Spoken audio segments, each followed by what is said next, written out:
కర్నూలు జిల్లా ప్రసిద్ధిగాంచిన ఎల్లార్తి దర్గాలను 2014 సంవత్సరంలో వర్క్స్ బోర్డు అధికారులు స్వాధీనపరుచుకున్నారు. నాటి నుండి నేటి వరకు ఎటువంటి అభివృద్ధి పనులు చేపట్టకపోవడంతో ప్రజలు తీవ్రంగా మండిపడ్డారు.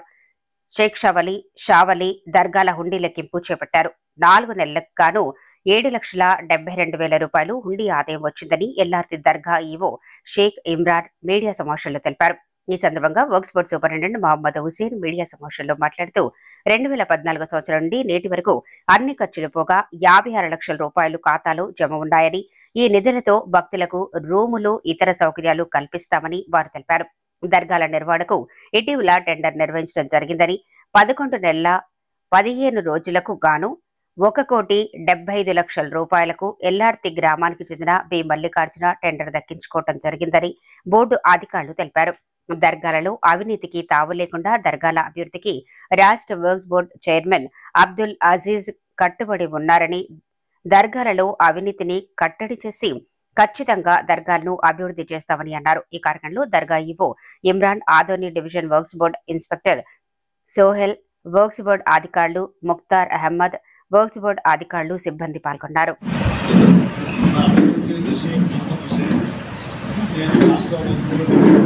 సూపరింటెండెంట్ అలాగే రహమతాబాద్ దర్గా ఏదైతే నెల్లూరు జిల్లాలో ఉందో దానికి సంబంధించి ఎగ్జిక్యూటివ్ ఆఫీసర్ని, అలాగే ఇక్కడ ఈ ఎల్లార్తి దర్గాకు సంబంధించినటువంటి ఎగ్జిక్యూటివ్ ఆఫీసర్ అయిన షేక్ ఇమ్రాన్, ఈ ఆదోని డివిజన్కి సంబంధించినటువంటి ఇన్స్పెక్టర్ సోహెల్ గారు, అలాగే రాష్ట్ర వర్క్ బోర్డు నుంచి సయ్యద్ రౌఫ్, అలాగే పి గౌస్ మొహిద్దీన్ సూపరింటెండెంట్ గారు, అలాగే మా ఇతర సిబ్బందితో పాటు ఈ యొక్క ఎల్లార్తి దర్గాలో ఉన్నటువంటి ఈ ఎల్లార్తి గ్రామంలో ఉన్నటువంటి దర్గాను అమావాస్య ఏదైతే జరిగిందో 27-28న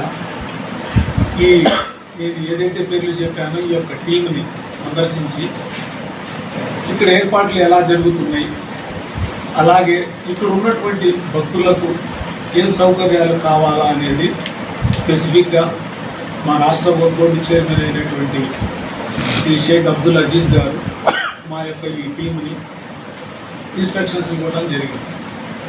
వారి యొక్క ఆదేశాల అనుసారంగా మేము 27వ తేదీ ఉదయం ఇక్కడ రావడం జరిగింది దర్గాకు. మా టీము డివైడ్ అయిపోయి 2 దర్గాల్లో ఈ 2 రోజులు ఇంటి దగ్గర కానివ్వండి, ఆ ఆఫరింగ్ ఐటమ్స్ ఏదైతే ఉన్నాయో వాటి దగ్గర మా టీము నిలబడి మేము దగ్గరుండి చేశాము. ఈ పూట హుండీలు ఏదైతే ఉన్నాయో ఈ దర్గాలో 4 హుండీలు అవి ఎంచడానికి ఓపెన్ చేశాము. అదే మీ అందరికీ తెలిసిన విషయం. గతంలో రాష్ట్ర బోర్డు టెండర్ పిలవటం జరిగింది. 18వ తేదీన టెండర్ పిలవటం జరిగింది. ఏది 1 నెలగా ఒక వ్యక్తి ఉన్నటువంటి వాళ్ళలో ఈ ఎల్ఆర్టీకి సంబంధించినటువంటి వ్యక్తి కోర్టుకు వెళ్ళి స్టే తేవటం జరిగింది.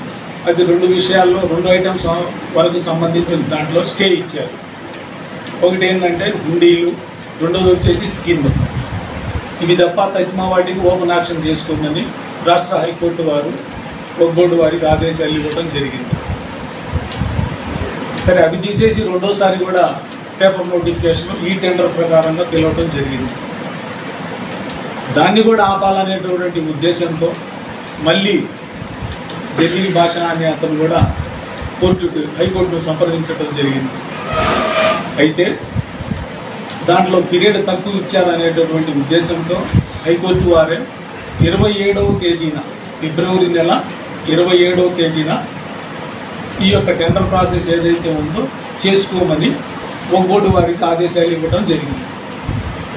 దాని ప్రకారంగా 27వ తేదీ వర్క్ బోర్డు వారు టెండర్ పిలవటం జరిగింది. అందులో 2 టెండర్ అప్లికేషన్లు సబ్మిట్ చేయడం జరిగింది. హైయెస్ట్ బిడ్డర్గా మల్లికార్జున 1,75 లక్షలకు పోటీ చేశారనేది మాకున్నటువంటి సమాచారం. ఆ యొక్క బిడ్డర్కి ఇమ్మీడియట్గా చైర్మన్ గారు, మా సిఓ గారు నోటీస్ ఇచ్చి 25% అమౌంట్ జమ చేయమని చెప్పడం జరిగింది. వారు సోమవారం నాడు జమ చేస్తానని వారితో చెప్పినట్టు మాకున్నటువంటి సమాచారం. అది అంతవరకు. రెండోది, ఈ హుండీలు ఓపెన్ చేసేటప్పుడు గ్రామస్తులు ఏదైతే ఇందాకొచ్చి వారి యొక్క విన్నపం గతంలో చేశాము, ఇప్పుడు కూడా ఇలాగే మీరు హుండీ అమౌంట్లు తీసుకెళ్తున్నారు, మాకు ఇక్కడ ఉన్నటువంటి భక్తులకు గ్రామస్తులకు ఎటువంటి సౌకర్యాలు లేదనేటటువంటిది మా దృష్టికి తేవటం జరిగింది. అది మీ అందరికీ కూడా తెలుసు. అయితే మేము వచ్చిన కాడి నుంచి ఏదైతే డెవలప్మెంట్ ప్రపోజల్ మా ద్వారా సబ్మిట్ చేయమని చైర్మన్ గారు చెప్పారో, ఆల్రెడీ మేము ఈ రూములకు సంబంధించినటువంటి ఫోటోలు తీసుకోవడం కూడా జరిగింది. ఫస్ట్ ఫేజ్గా ఈ రూములు ఏదైతే ఉన్నాయో దర్గాలో 38 రూములు, దాంట్లో 12 రూములు మాత్రమే అది వాడుకలో ఉన్నాయి, తగ్గినాయన్నీ వాడుకలో లేవు. సో ఆ రూములన్నిటికీ వాటి స్థానంలో కొత్త రూములు కట్టించడానికి మా టీం తరఫున కానివ్వండి, మేము రాష్ట్ర వక్ఫ్ బోర్డు చైర్మన్ గారికి ప్రపోజల్లో మా తరఫున తెలియపరుస్తాం. రెండోది వచ్చేసి వాటర్ ఫెసిలిటీ లేదనేది ఇంకోటి చెప్పారు, అది కూడా డెఫినెట్గా చేపిస్తాం. మూడోది ఒక షెల్టర్ అన్నారు. ఇది నా దృష్టిలో ఇక్కడ షెల్టర్ వేయడానికి ఇదంతా గ్రామకండం, ఈ దర్గా అనేది స్థలం ఎక్కడా లేదు.